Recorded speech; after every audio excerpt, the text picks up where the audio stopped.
Friends, आप सभी का स्वागत है। कक्षा 8 का विज्ञान का पेपर 100% रियल आ गया है। तो चलिए बिना टाइम खराब किए पूर्णांक 60 अंक का और यहाँ पर देखने वाले हैं। तो चलिए आंसर शायद प्रोवाइड किया जाएगा, ये आपको देख लीजिएगा, यहाँ पर आंसर भी देख लीजिएगा, पूरे आंसर प्रोवाइड किए जाएंगे। तो चलिए बिना टाइम खराब किए मैं पहले से आपको प्रोवाइड कर देता हूँ। तो ये रहा सबसे पहला क्वेश्चन, आपसे पूछा गया है निम्न में से रबी फसल का सही युग्म है। तो यहाँ पर गेहूँ चना रबी में उगते हैं। इस प्रकार आपका पहला क्वेश्चन कंप्लीट हो जाएगा।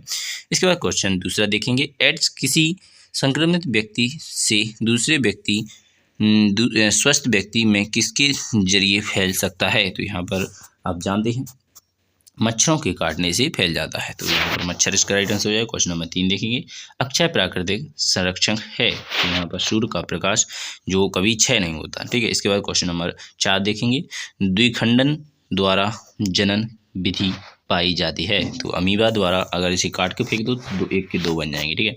इसके बाद क्वेश्चन नंबर 5 देखेंगे।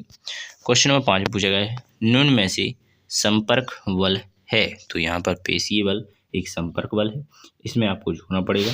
जैसे चुंबक है दूर से ही काम कर जाती है, गुरुत्वाकर्षण है दूर से ही काम कर जाता है, स्थितिक विद्युत बल है ये भी आपका दूर से काम कर लेता है। ठीक है। पेशीय बल एक झुक कर ही करना पड़ता है। इस प्रकार आपने सभी ऑब्जेक्टिव क्वेश्चन करने का कंप्लीट कर लिया। अब देखेंगे रिक्त स्थानों की पूर्ति कीजिए। क्वेश्चन नंबर 6 से 10 तक के। तो यहाँ पर आपको झुकना आवश्यकता नहीं पड़ेगी। तो यहाँ पर पूछा गया है जून से सितंबर माह तक खरीफ फसल की बुआई की जाती है। तो यहाँ पर खरीफ इस लिख लीजिएगा। इसके बाद क्वेश्चन नंबर 17 देखेंगे, डेंगू के वायरस का वाहक मादा मच्छर, मादा लिख सकते हैं, मादा मच्छर है। इस प्रकार क्वेश्चन आंसर आपका 7 कंप्लीट हो जाता है। अब देखेंगे 8 क्वेश्चन देखेंगे 8। तो यहाँ पर एलपीजी का पूरा नाम लिखिए। तो एलपीजी का पूरा नाम लिक्विड पीलियम गैस हो जाएगा, लिक्विड। तो इसका आपको स्क्रीन पर दिख जाएगा। ठीक है। तो आप इसे भी देख लीजिएगा। चलिए क्वेश्चन नंबर 18 के बाद क्वेश्चन देखेंगे। Question number 9। क्वेश्चन नंबर 9 में आपसे पूछा गया है अलैंगिक जनक के केवल एक जनक होते हैं। अलैंगिक जनक में केवल एक जनक होता है। क्वेश्चन नंबर 10 देखेंगे, किसी वस्तु पर लगने वाले धक्के या खिंचाव को बल कहते हैं। इस प्रकार आपको क्वेश्चन नंबर 10 कंप्लीट हो जाता है। देखते हैं अब आप क्वेश्चन नंबर 11 से 16 तक के ऑब्जेक्टिव वाले देखेंगे। तो चलिए एक एक करके देख लेते हैं। क्वेश्चन नंबर 11 में आपसे पूछा गया है खरपतवार से आप क्या समझते हैं, ये फसलों को किस प्रकार हानि पहुंचाते हैं। चलिए तो बिना टाइम खराब इसे देख लीजिएगा। तो क्वेश्चन नंबर 11 का आंसर यहाँ पर लिखा हुआ है, खेतों में स्वयं उगने वाले अवांछनीय पौधों को खरपतवार कहते हैं। ये भूमि से जल तथा पोषक तत्वों आदि के लेते हैं तथा इस प्रकार फसली पौधों को जल तथा पोषण तत्व ना मिलने के कारण उनकी वृद्धि कम हो जाती है और वे नष्ट हो जाते हैं। इस प्रकार क्वेश्चन से 11 कंप्लीट हो जाता है। चलिए क्वेश्चन नंबर 12 देखेंगे। तो क्वेश्चन नंबर 12 में आपसे यहाँ पर पूछा गया है जंतुओं तथा पौधों में सूक्ष्म जीवों द्वारा होने वाले दो रोगों के नाम लिखिए। तो यहाँ पर क्वेश्चन आंसर 12वां देखेंगे। तो ये रहा आपका क्वेश्चन नंबर 12 का आंसर। सूक्ष्म जीवों द्वारा जंतुओं में होने वाले रोग टाइफाइड, पोलियो।